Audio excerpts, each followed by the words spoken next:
So Marie and I have, it's a challenging conversation when we try really hard to link it to our program. But as Marie and I have been chatting about this, there are some pretty interesting and powerful messages that are coming out of our discussions. So first of all, I'd like to introduce Marie Wilson, who is an author, a journalist. She was a journalist with CBC for a career time, and then became one of 3 commissioners for the Truth and Reconciliation Commission in 2009. So we're going to start, this is her book, North of Nowhere, and it's the experiences and tales of her time with the Truth and Reconciliation Commission. And we have all of the speakers are getting a copy of this book, and we will have some extras outside on the table at the break. And if you can try and capture the elusive Marie for a signature and a conversation, I would encourage you to do so. But to start, we're going to have Marie read an excerpt from her book to kick off our conversation, to frame a bit of what we'd like to talk about. Thank you, Anouk, and good morning to all of you. And thank you, Stephen, for opening us in that good way with your song. Thank you. So just to give a little bit of context of the excerpt I thought I would read, just because not everyone was around at the time of our Truth and Reconciliation Commission, and some of you were very young at the time and may not have grasped all that was going on and its significance. So just to know that we started in 2009, we 3 commissioners, as a result of a massive court case. And that's really important because our Truth and Reconciliation Commission, unlike most commissions, was not established by a government for political motivation or societal motivation, but rather because it was ordered by the highest courts in Canada to do so. And it was one of the terms and conditions of a massive court case brought by 80,000, at the time still living, survivors of Canada's residential school system. And they brought the case against both the government and 4 national churches for the harms that they felt they had experienced, that the courts acknowledged they had experienced. It wasn't just a feeling, it was established through the courts. The harms that they had experienced both individually and collectively as children during a residential school history in Canada that ran for over 150 years. There actually were residential schools in Canada pre-Confederation, and the last schools closed in 1996.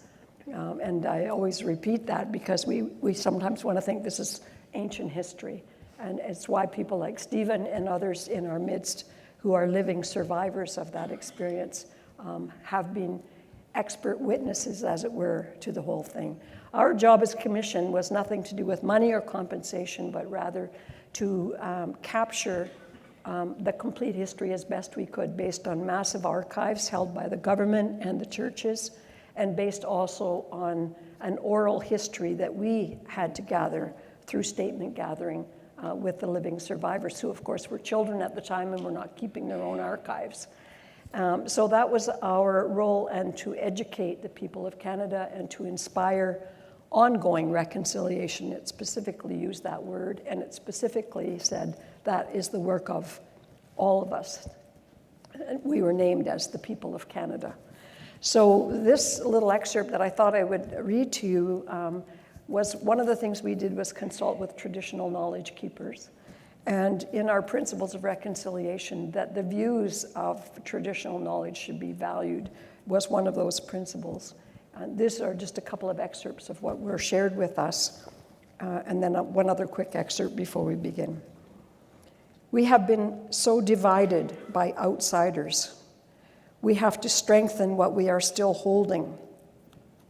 Those who forcibly took from us have to help restore some of what was taken.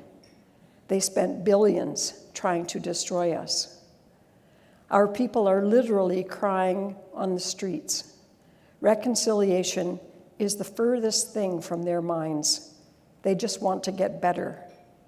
Healing needs to address hurts, including collective community hurts, and the 3 big indicators of wellness: housing, education, and employment.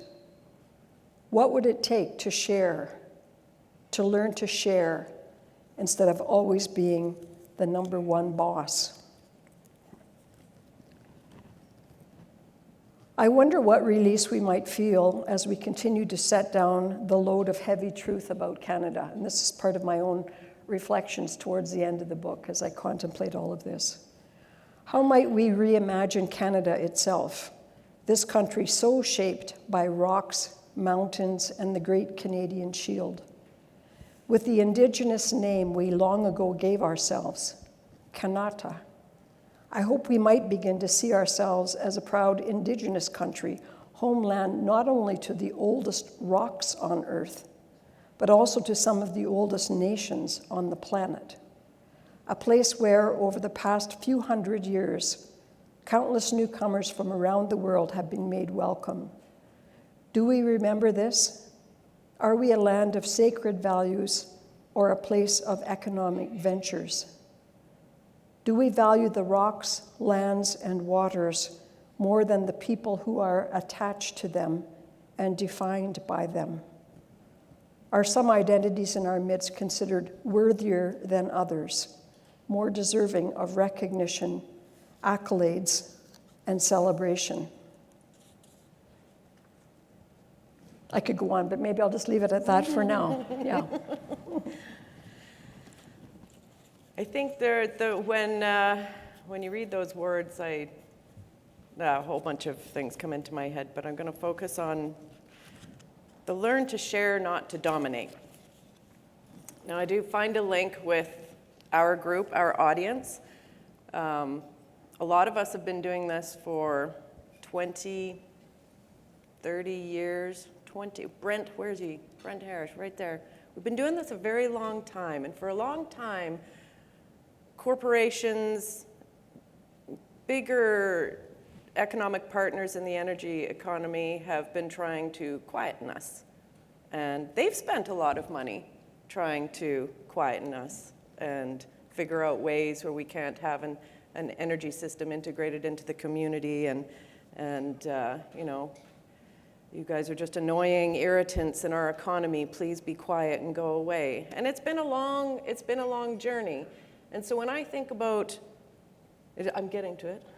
When I think about the 6.5 years that you spent listening to over 7,000 experiences and impacts, there must have been times that, and in the book you talk about times,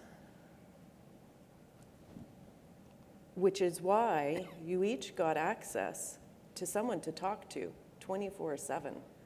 Which I thought was extremely remarkable and valuable, and I appreciated reading that. But when you're listening to the 7,000 stories and you're feeling the injustice and the pain and the emotional trauma, there must be many of those that you think, I'm actually surprised you are waking up and opening your eyes this morning. This is a really tough load you carry. But you see that strength, that resilience, that ability to share their experience and impact with you, which is as painful sometimes as the first time it happens. So when you see someone who can overcome and be that powerful, and you realize that there's, you know, James Van Leuven and I were talking about it, they're scattered across the country. How can we unite those leaders and those most powerful and resilient people to come together? Because I think what they have is a gift of being able to survive and be resilient, and we could try and figure out a way to help strengthen them even further by them helping other people. So after TRC, and what lessons can we share with our room of pioneers that are facing some bullying and dominance? What can we do to unite those powerful leaders and bring them together to create a stronger change for a shared Canada? That was a mouthful. Yeah, but I mean, I was listening to all of the, excellent discussions yesterday, and I think some of the themes that are there are, for the plucking. There was a lot of conversation yesterday in the various examples about the importance of collaboration. There was a lot of discussion about the importance of being, in your parlance, consumer-focused, but people-focused, one might say, community-focused. There was a lot of talk about and reference to stewardship. And we know from many, many, many Indigenous teachings, but also from many of the, as recently as yesterday morning, we all heard from the young people here from the Lil'wat Nation who introduced themselves using their names and saying that means of the land. Do you remember that's how they self-identified, as being not I'm here and the land is over here. We are in relationship. We are defined by that relationship. We are named by that relationship. And so I think about whatever field of disruption you may be in, you're all one way and another, as I understand it, and I'm not an expert in your field, but you're in the energy business, forgive me, put it that way, which in one way or another is reliant on resources of some kind or another. And wherever you are in Canada, wherever you are on someone's Indigenous homeland. And very, very often, if you look at the names of those Indigenous nations, they are attached to the place and the very resource that may be important. So I think, and one of the things we heard over and over again in the statements from those who had gone to residential school was the rupture, not just from mother and from home, but also from community and from place and from familiar food and familiar locale. You can imagine young Inuit children from northern Quebec being taken straight across the country to another region altogether and seeing trees for the first time and being so overwhelmed by their new geography and having no relationship with it and not even a sense of what to call things, you know. Those were dramatic disruptions that were societally imposed and that were imposed legally by laws that Canada passed that Indigenous people had absolutely no say in. It didn't even have the right to vote until 1960. So the challenge for us, I think, is on in a way, how to be good corporate citizens, yes, but also to be law-abiding corporations. By that I mean treaties and legal obligations and non-claims arrangements that are imposed as law, and yet getting the implementation of those we hear over and over again is the hardest thing. So to come back to your big and important question, Anouk, we at the end of all this, people say, well, what does reconciliation really mean though? But what does it mean though? And it doesn't mean one thing, it means many things, but the common spirit in it all, as we say, is to establish and maintain respectful relationships between Indigenous and non-Indigenous peoples. So that can be economic relationships as much as any other kind. That can be respectful relationships with traditional homelands and with environmental settings. It can be respectful relationships of opportunity for people who say over and over again that they didn't get good education in residential schools and often don't have paper qualifications, and yet you go to any Indigenous community in this country and the problem-solving skills of people who have so little to work with is extraordinary, and people who can multitask and figure their way out. And I've said many times over the years to Stephen, boy, some of these hunters, some of these Dene hunters should have medical degrees. They are so good at knowing how the anatomy of a mammal works, and how it fits together. And yet none of that has accredited value of any sort. So I think one of the things for people who are in the business of finding partners and creating hiring opportunities is, what are the comparable skills that could be valued, that could be asked about, that could be probed, that could be useful, instead of always, well, okay, we're going to hire you, but you're in the service sector and we're going to run the joint, and we're going to take all of the proceeds somewhere else rather than here. And I know this group is not of that spirit. But I think that's one of those ongoing things is, I mean, even looking at our room, one of the things I always ask is who's in the room and who isn't? Who isn't in the room? And where are those Indigenous economic development corporations? There are many of them now. There's an entire national association. And one of the latest statistics, by the way, that I read is that 60% of the untapped resources in Canada are on Indigenous lands. So if that isn't an invitation to partnership, I don't know what is, you know, to be able to say, how can we create something that is shared value, where expertise and knowledge, but also benefits can be shared. So those are the things I found myself wondering about yesterday. Yeah, and I'm thinking, well, and it made me think because, you know, we had a lot more Indigenous registrants for this event, and we haven't had as many as we did last year, and you were with us last year. I think that's the most Indigenous participation we've ever had. I do find that I'm needing to learn about how to encourage that participation, and I don't know,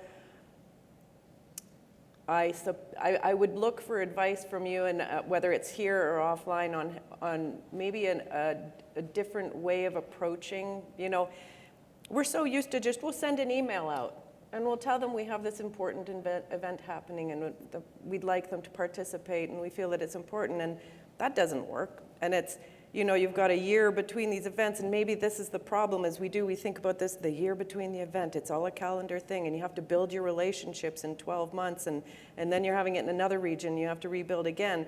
But I would love some advice on how we develop some relationships, not quickly, but at least get a door open so that maybe they don't think that they need to be here because it's not an Indigenous event, or I'm just not sure. I am looking for advice on that.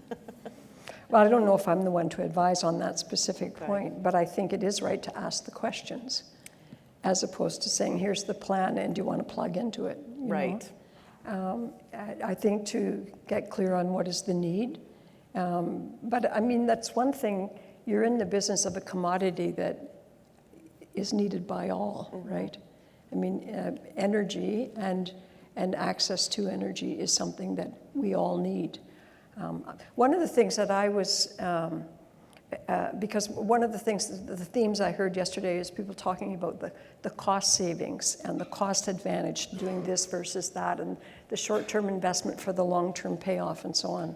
And one of the comments I made to one of the people I was chatting with is, when you have such a disproportionately high level of poverty among Indigenous communities and populations, the thing that also goes along with that is a disproportionately high number of people who have no experience in home ownership, much less business running. And so for people who are in public housing or rental housing or so on, to even differentiate where does the cost of energy fit into all of that? It's just it's just a number. Yeah. And what is the incentive for making that be less consumptive as a space? And I think there's a lot of really basic education that might be necessary for people to even make those correlations. But where I think, so the issue isn't probably about cost savings. Maybe that's not the point of the entry point of the conversation. Agreed. I'm just making this up here as I sit. But maybe but what I've been thinking about is maybe the entry point of the conversation, which is a familiar one, is where is the stewardship of the lands and the natural resources, and how does this one play compared to how that one plays in terms of disruption or long-term impacts. We live in a place where for time immemorial, as far as we know, we are going to be paying a small little community of Yellowknife huge amounts of money through taxes for the arsenic left over by a mining operation, where all the profits went somewhere else and all of the sludge and impact stayed. You know, that's an extreme example of what you don't want. So to think more about what will be the place, What will be the space? What will be the opportunity?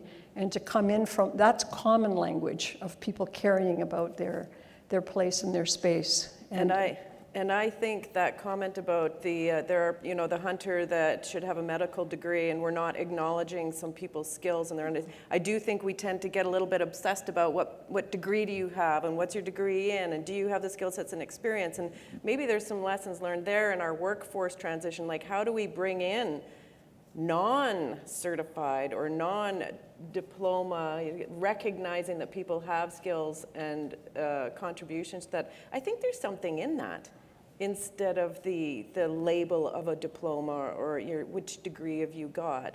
And if we were creative, I think our workforce transitioning programs could engage a little more with that. You're coming to the table and we've got 8 people trying to solve a problem. The person who solved it was a hunter because he seems to understand where the weakness in the bone structure is or something, you know.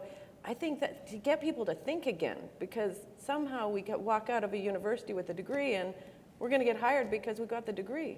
It may not be smart. Well, I think it's, and in a way the commission was all about that too. It was, yes, there's paper record keeping, people are taking, archival notes, however truthful they may or may not have been. But there was also the value put on lived experiences. Yes. You are the expert speaking right now because you are the expert of your own life. You are the expert of your own experiences. What can you tell us about that, and what can you teach us about that experience? And that was an approach that we used throughout the commission in our hearings. We didn't sort of grill people or cross-examine in that way. We tried to create space for people, and we asked questions. What do you want us to know? So a comparable might be, what are people in your community good at? What are the things that you could bring to the table? What are the things that are most needed? What are the skills that are already here? What are the skills that, if this were to be a positive thing, what skills would be left behind that could be helpful going forward for your community? Those. What I say, I'm just making these up. What I mean is these are the things I've been reflecting on as I've listened to the various presentations. I know that many of the communities in Canada are isolated communities. They don't have road and infrastructure, but they have houses and they have varying degrees of sunshine, and they have varying degrees. We've got rapid climate impacts in northern Canada that have been dramatic. I mean, the Arctic coast is falling into the ocean. And so people are very attuned, in fact, have been talking about it. That's the part I would say is, who do we listen to? Because I remember as a young reporter now, and I'm talking in the 70s, reporting on Arctic coastal erosion. But it's a small little handful of Inuit in northern Canada, so how bad can that be? Or how important can that be? Or that's only one member of parliament, so how big of a political impact could that possibly be? And so you ignore the canary in the coal mine, to use that phrase, for so long until, the bird is dead or dying, and then everyone's in a panic, Trying to turn it around. I think for us to listen, to have enough humility, despite our qualifications, to listen with humility to what is being said and to what others may know more of, or may know differently, or may understand differently, that could be valuable. Yeah, and I know that Mark Czapesky is going to be doing stuff in his head right now for that. You're fueling him nicely. Is there anything else that you would like to impart on people in this room? Either an action item or just a thought that I know we're going to leave with a thought in your book, but from your active brain right now, what? Well, I just want to say, for me, this has been a very inspirational conversation throughout the day yesterday. It's fantastic to hear all of the great initiatives that are underway and the successes that are being made. I have found, so I just really want to say a word of encouragement. But what I would just add to that is workforce is always one of the big challenges in Canada, and every statistic for the past 5 years has said the fastest growing single population in our country is the Indigenous population. Why are we not investing in that in meaningful ways? Why are we not making it a principle that there needs to be some skill set contribution to any partnership? That there's a legacy of new skills that becomes part of whatever happens, and I think that I just want to point out something because a lot of people have heard about the 94 calls to action of the TRC, and there's this fine little book that exists if you ever want to try to get copies of it for your purposes at the National Center for Truth and Reconciliation. But what it also includes is the principles of reconciliation, which are things like traditional knowledge, but it's also in importance of infusion of resources and sharing of resources. It's also about the UN Declaration on the Rights of Indigenous Peoples, which Canada has endorsed, which is a foundation for all reconciliation. So I think to make yourselves and your people, your teams, familiar with those, not as big, long, hard reads, but as tabletop references, through this lens, how might we approach this problem or this challenge or this partnership? And then I think to just, as we try to do with our work, to bring a lot of humility to any new venture, knowing that there's a lot of redress that's expected of Canadian businesses. We talk very particularly in our calls to action about economic reconciliation. We have a long history of being a country of haves and have-nots if you look at the Indigenous, non-Indigenous divide. But we also have, and because I don't want to make it all be a story about poverty and lack, we have a rapidly growing number of Indigenous professionals as lawyers, as doctors. It's slow, but in the past decade has made huge bounds forward.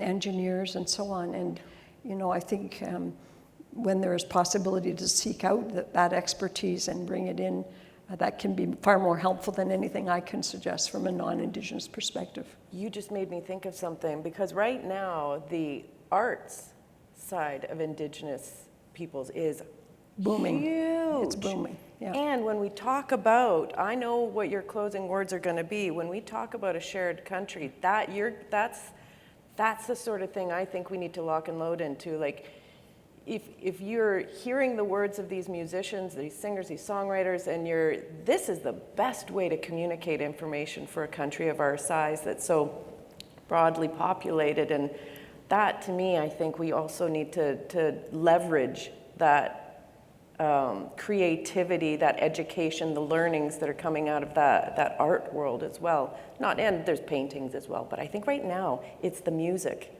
that is really feeding everyone across Canada. Yeah, and some of that is really interesting collaborative music as well. Yeah. But I think one of the things that, if I were to just summarize in a word, is to not see it as historically, even in government records, the reference was to the Indian problem. That was the exact wording of our leaders. And I think what we need to be at is a time in our history where we're looking at the collaborative opportunity and the opportunity of reconciliation in a tangible way, so that it's not all take, no give, and exploitive, as opposed to contributing, and as opposed to collaborative, as you've been discussing. Agreed. Yeah. Would you like to say some closing? Well, I had just offered that I might just leave this. It's actually towards the end of the book, but because people often ask me, because I hope you'll recognize this is a hard subject, but it's a very hopeful book, because the experience was extremely hopeful, and people came forward with unbelievable examples of their own personal journeys of courage. And so here's what I'm saying. I hope that what an unprecedented 7,000 survivors have said in recorded statements to the Truth and Reconciliation Commission of Canada will be widely heard, diligently taught in all our schools, and perpetually commemorated, lest we forget. My hope is that as a result of the commission, we will listen to the longing and survivors' voices and find ways to walk each other home to a greatness not yet known.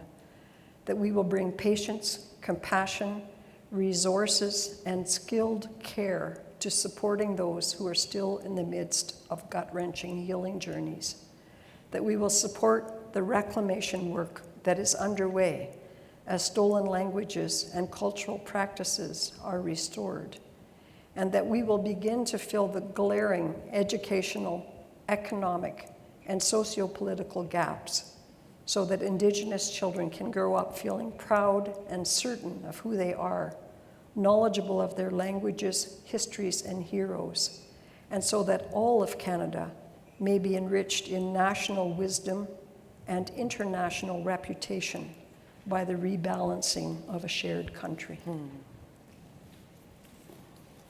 Thank you very much, Marie. Thank you. Thank you for being here. And as I said, we'll have some books at the break, and I encourage you to try and pin her down and have a conversation. And I know there's a number of them wanting to do that.